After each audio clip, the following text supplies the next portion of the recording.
You missed my whole point. The point is a NASA scientist, motivated specifically by his evolutionary biases and presuppositions, designed that lunar craft the way that he did. And it turns out, guess what, Dave? Scientists can be wrong, and they often are. And in point of fact, there's lots of scientists today who aren't Christian, by the way, that do not believe in evolutionary theory. This notion that it's just the far right that rejects evolution, and therefore we're all Neanderthals, is absolutely inaccurate. Well, I think I think we're starting to talk about two different things, which are, is the Earth young, and can scientists be wrong, which are two different things. But just for our audience, can the moon dust is an interesting one, and I think that clearly is not one that proves anything about the Earth's age. Let me move on a little bit. To you, you're saying it makes sense to teach children a curriculum based around the idea that Jesus, a man that is believed by many to have been born to a woman who never had sex on December 25th, died and came back to life, is the right structure around which to build curriculum. Am I right in thinking that? Well, Dave, with all due respect, yeah, your characterization of my friend, Jesus Christ, I find so highly offensive. I'm not going to address your question. If you want to rephrase it, I'll address it. But I am highly offended. Well, I don't know what is highly offended. I don't know what's offensive about the question. I'm getting flagged in our studio by some of our Christian interns saying they don't know anything offensive. Let me rephrase it though. Given that there are so many theories, including that of Horus, Attis, Krishna, Dionysus, Mithra, all that are based around a God born on December 25th to a virgin who was resurrected after death. Do you feel comfortable moving forward, educating hundreds, thousands, tens of thousands of students based around one of those theories, given that there is so much more that we could base curriculum around? Well, curriculum ultimately, Dave, and answer your question, has to be based on the truth. True science will flow out of a true grounding of what is right and true. And so everyone, in viewing the world around us, in viewing facts and making observations, has a starting place. And my starting place, in answer to your question, is that Jesus Christ is Lord. He is the Creator. He made the world. It's His. And all facts have meaning and significance in relationship to Him as the Creator. And I feel exactly the way that George Washington Carver did. If you've not read a biography of him, I highly recommend it.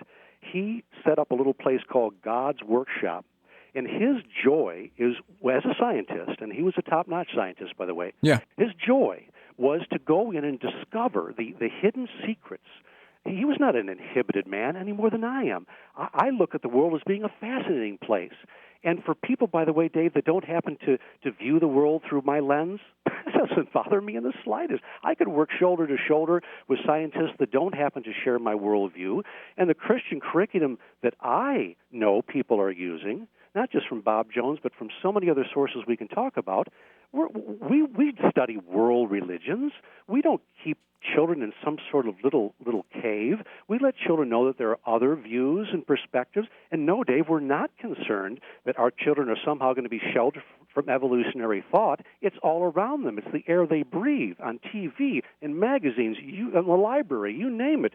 And my own children, for example, they're constantly being bombarded with other perspectives. And actually, I like that because it gives me an opportunity to be able to talk with my children about the values that we hold to and why we hold to them. And the Bible itself says that we're to be ready to give an answer to every man for the hope that is within us.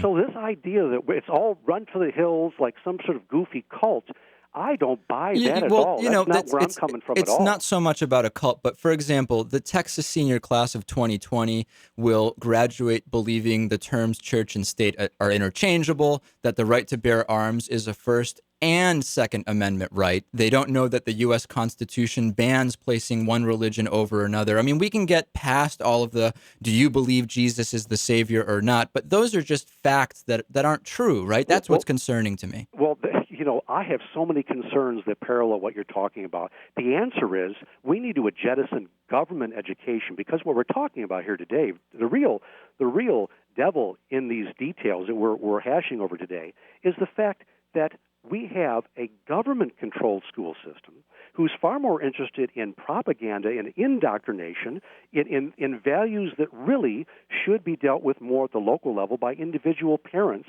and by those that the parents trust as being the most competent and capable to teach their children. And so I think that so much of the travesty that we see in education today and so much of the bogus misinformation stems from the fact that we have a far too bureaucratic, far too centralized approach to education. It's not individualized. We're falling behind the rest of the world. And, I could go on and elaborate, but I think that's the real problem that we have here. Well, I'll tell you, Michael McHugh from homeschools.org, on the whole, I think we are going to have to agree to disagree, but I agree with you on one thing, which is that it is a concern how far behind the United States is falling in terms of education. Thank you so much for calling in today. I wish we had more time. We will be back. Congressman Joe Sestak will be on with us, and plenty more. Midweek Politics with Dave Pakman. Midweek Politics is brought to you in part by Jackson & Connor, classically modern men's apparel in Northampton, Massachusetts on the second floor of Thorne's Marketplace, and by DIF Design, specializing in custom business websites at difdesign.com. To find out more about underwriting Midweek Politics, visit midweekpolitics.com.